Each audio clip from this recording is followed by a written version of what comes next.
Elden Ring is a game that will beat you into submission before forcing you to pray at the shrine of From Software, sucking out every last ounce of humanity until you are a pro gamer, while at the same time rewarding you for coming up with new ways to break the game so violently that you get arrested for mechanical manslaughter. If you're looking for a legitimate review of this game, you've come to the wrong place. As you can no doubt tell from my deeply expressive voice, this is a video for entertainment. You read the title. Enjoy! Elden Ring is the latest game to come from the maniacal mind of Hidetaka Miyazaki, who has recently attempted to outdo himself with how much mental torture he's allowed to inflict, complete with more poison swamps than Florida. But before we do that, you have to create the unholiest abomination that you can. Elden Ring is a game for wretches, and no one can convince me otherwise, because when you are dropped into this world with nothing more than your frail body and a larger than normal stick, and immediately try to 1v1 a meatball spider hyped up on ketamine, you know you are experiencing peak gameplay. After being sliced and diced by an arachnophobe sleep paralysis demon, we're somehow transported across the world from this island in the sky. Not sure how we ended up here in the first place, but I'm too off-put by the fact that a giant goat is carrying a ginger, because as Dark Souls has taught me, something with no soul shouldn't exist. After avoiding the tutorial area like I do all social engagements, the game truly opens up to you and you can begin your quest of either dying or getting good, and dying anyway. Now, you can play this game as the developers intended, or you can do what only true intellectuals do, and pretend that you're playing Pokemon as you toss the magical beasts at your problems, which, according to the lore, are all dead and mostly unwilling, and are just being sent to kill for you instead of enjoying peaceful bliss and whatever constitutes an afterlife here. Ah, but hey, what do you care? After all, why should you have to do the fighting? What, did you think this game was difficult? No, what's really difficult is trying to figure out what in the world is going on in this place. What's the deal with that tree? Why is this man calling me Maidenless? Why is the law of gravity a suggestion? How does arcane work? Does anyone actually use Dragon Communion? Who is Melina? What is a Finger Maiden? How does death work? Are you lonely? What is the meaning of life? Are Mark Zuckerberg and Jeff Bezos actually aliens out to enslave mankind? How do I get the voices to go who thought this was a good idea? Also, what the heck are those things? These guys are the two fingers, the coordinators between the Greater Will and you lowly scrubs. What is the Greater Will? Good question. What, did you think I had the answer? Do I look like a lore channel to you? You know what? Fine. Here's what you need to know about the Greater Will. One day, a formless entity out in space looked down on the lands between and thought, hey, that's neat, I should send my dog there to assert dominance. So it did that, and then it created the Catholic Church, which was its first mistake. However, it made up for it by ordaining a turtle as a minister. And no, I won't be explaining that one. Many other interesting facts of Elden Ring's story are as follows. Radagon left his wife for a gender-swapped version of himself, verifying that he is in fact a Reddit mod. There exists a man so deeply in tune with the universe that the only way he knows how to communicate is via T-posing. Also, Moog is really into his eternal child brother. On a scale of 1 to Targaryen, how George R.R. Martin is this? Yes. Elden Ring's story is some wild stuff.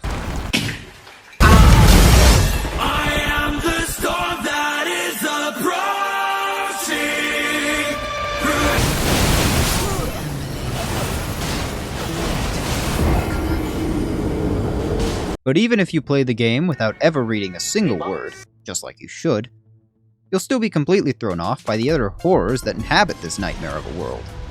Don't get me wrong, everything looks so real. That's what makes this so terrible. I mean, nothing quite encapsulates that quite like these Iron Maiden wannabes. Beware Maidenless Tarnished, because these are not true maidens. They single-handedly combine all my worst fears into one horrible abomination. Torture devices? Check. Claustrophobia? Check. French Revolution? Check, please. Women? Check. Just like every good FromSoft game, everything can and will kill you when given the opportunity. There is not a single thing that doesn't obtain the power to end your sorry existence. Everyone thinks they're tough until the goats turn into Sonic. Never did I think that the crabs would kill me more than Rita Repulsa over here.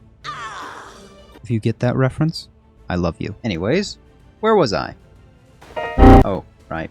I haven't the foggiest idea. Hey, look at this! I just bypassed the big old castle and can go right around it. But why would I do that? No. The only way to play this game is to truly fall into the mind of a Maidenless Tarnished, and wander aimlessly until I get bored and eventually head back to the... Oh, what's that? I swear, my ADD is being brutalized by this game. Ah, I wonder what sort of treasure exists in this little... And it's an elevator. I wonder what little secrets can be found down here. I'm gonna go to space. Space. Yes, please, space. What the heck is all of this? What the heck is this? Oh, I can call my horse. Hey, what's up? Hope you like Vikings. What?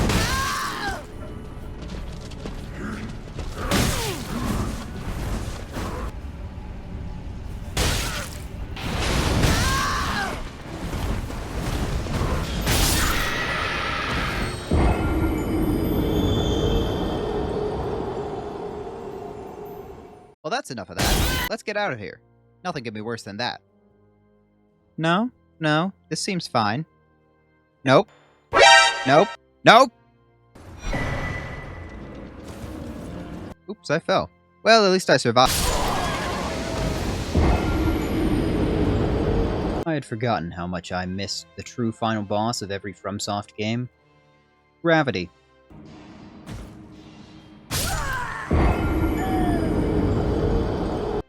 But this time, they spiced it up. Unlike previous games in the franchise, they made Elden Ring's gravity violent. So violent, in fact, that you can now use it as a weapon. And just like in gameplay, it's just as unpredictable. Now that I've found myself in Miyazaki's backyard, I can pick up his dog from the vet.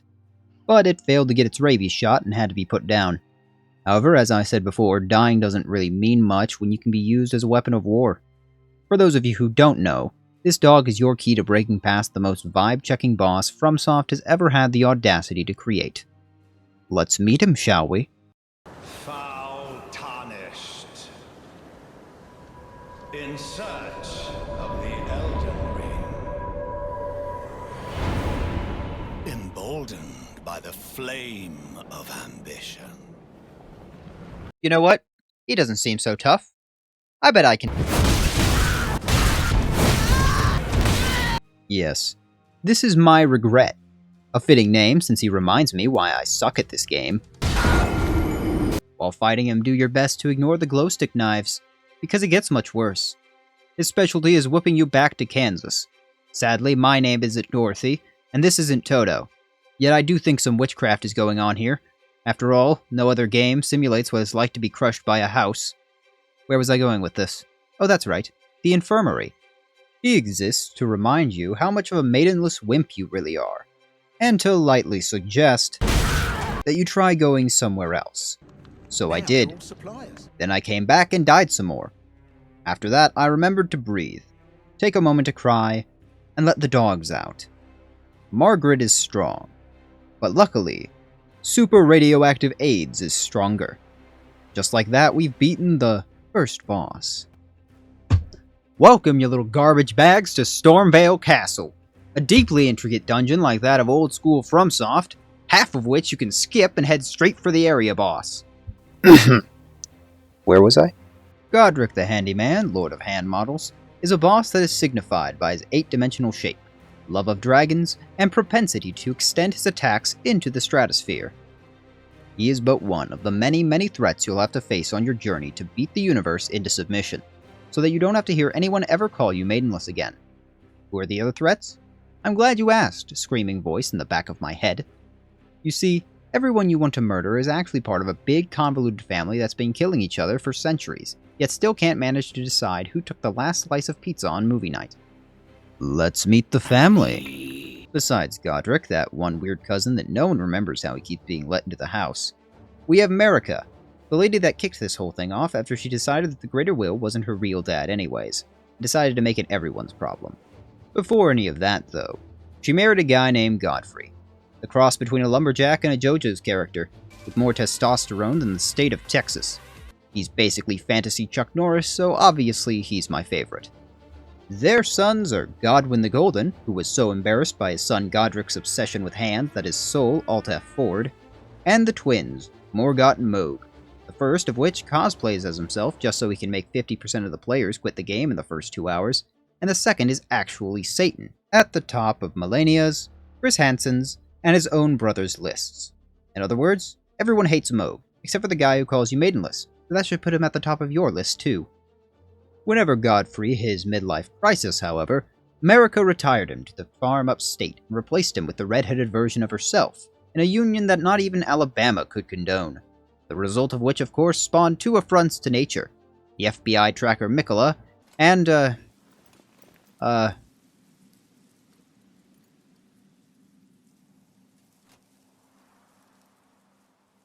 Heed my words. I am Melania, Blade of Mikola.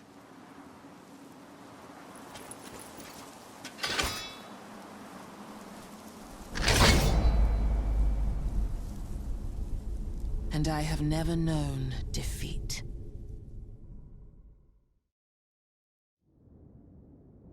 I am Melania, Blade of Mikola.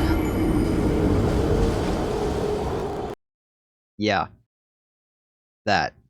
Renala, Queen of Caria, used to be married to Radagon, until aforementioned Reddit modding commenced. Afterwards, she started getting a little too into My Chemical Romance, and went a little too deep on Wattpad.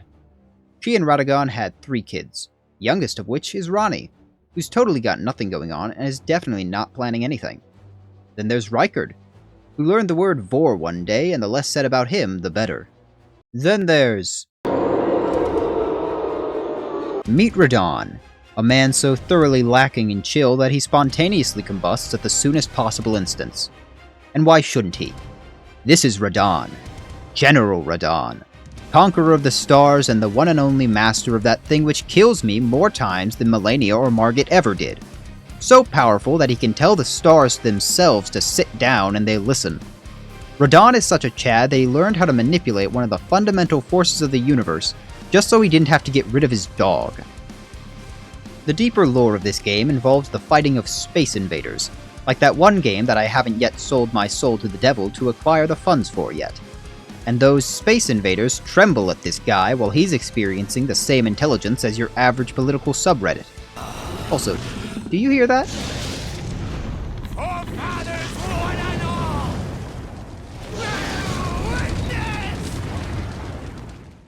Oh, right. That. Well, I guess I shouldn't drag on.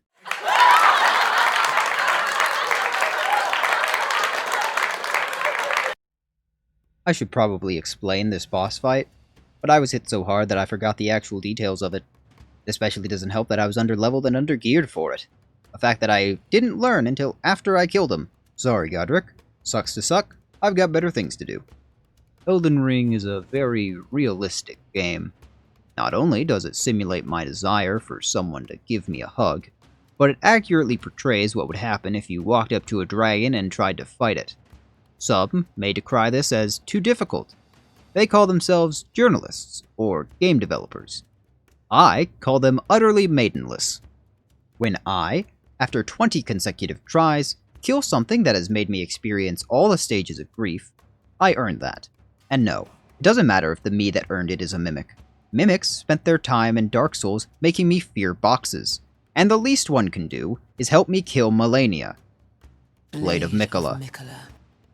And I haven't even mentioned the crafting system yet. Don't worry about seeking the necessary materials out, because much like the IRS, they come to you. The collecting of materials activates a long-dormant part of my simian brain in such a way that ensures that I don't forget that we are all orangutans at heart. As you are scouring this world in search of where to go next, you will certainly come across more than you know what to do with. And that's where the crafting comes in. In order to mine craft, we must first purchase the patents from the Mall Santa and his cabal of New Age musicians, of whom you can find anywhere that isn't convenient. The crafting takes the press of a button, so that's all you really need to know. Mostly because I don't know how this works. By all accounts, a firefly, some fruit, and a bird foot should not result in the heightened ability to find more money. However, I have not tested this. This will require further study and many more murdered fowl. Everyone has a favorite character. Simps like Fia, and the George R.R. Martins likes the Dung Eater. Guess I have to pick one too, so I'll be planting my flag here. This is Nefeli Lu, warrior. Yes, you have to say it that way. And she's great in the fact that she's one of 2 people who don't die or disappear at the end of their quest line. And the other is Patches. Even in this most cursed playthrough, I can never bring myself to kill her. Partially because she's cool, and partially, mostly, because Seluvis can suck it. Though I do want a puppet, so... Sorry, Dung Eater. You should have left me alone. I'm sure he's fine. Elder Ring-a-Ding has taken the world by storm. Like a hard drug that people can't help but get abused by. Nothing since Todd the Howard Skyrim has so engrossed and enraptured the population. Well, except for the... I don't really get what people are complaining about. There is an easy mode. It's called Rivers of Blood. This sword is still the most powerful thing in the game after the most recent patch, which can only mean that this is what the developers intended, and who am I to argue? Real time? I only have 2 actual criticisms. First is what this game is willing to classify as a boss. I can accept running up on this dog and then finding 4 others in the open world. FromSoft's done that before. But after I kill the mad pumpkinhead and then see 20 others roaming the wilderness, I don't think, wow, that's cool. Makes me think, wow, they really ran out of ideas. There are only a few handful of bosses that are wholly unique, and half of them have a first phase that you've already fought once or twice. The game really hurts dragons this way, by the way. I never want to live in a world where fighting a dragon is just another day in the park. The other problem, which many people have touched on, is the enormous scale of difficulty after you pass Leyndell. By the time you reach Farum Azula, even a maxed out weapon will take out a mere fraction of most of their health. Feels like they expect you to do every side dungeon just before you reach that point, and I'm sorry, but I don't have the mental wherewithal to explore every last nook and cranny of the map before getting to die to the giant dragons. Before we go, I think it would be fruitful to show you all the most optimized way to farm in this game, so I can claim that I was actually informative or educational. Remember that guy who called you Maidenless? Well, after you remind Godric the importance of the Geneva Conventions, this quirked up white boy will peace out to some random church until you track him down and are given some fingers. Don't ask where he got them. Use those to invade some people. You don't even have to kill them, thank goodness, because that would require being good at this game. Afterwards, he'll give you a cloth so you can take the blood from a maiden. Not a word. Instead, track down the way into the starting area and kill the meatball spider in revenge so you can claim the blood from this still fresh corpse. Return to the Sour Cream King and give him the cloth. Afterwards, he'll give you a medal for your efforts. Now you can use that medal to transport yourself to an endgame area full of Skeletor, Kool-Aid swamps, and the clinically depressed. Travel backwards through all that to this side of Grace in front of the line for Bloodborne 2. From here, do you see that bird? You see that cliff? Now do the math.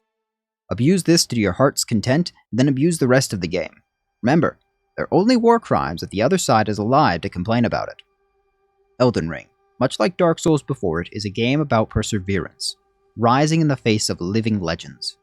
One who is without guidance, fells those legends, ascends to the point that this once graceless tarnish decides the fate of the entire world, reminding us that no matter how grim things are, at the very least, the shrimp aren't that big. I will never forget all Elden Ring has done for me. I'm sorry, did I say for me? I meant to me.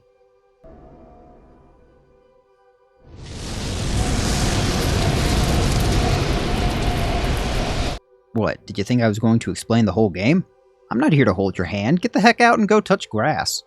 Or play the game yourself, that works too. I don't have time to explain everything. I'm not a lore channel.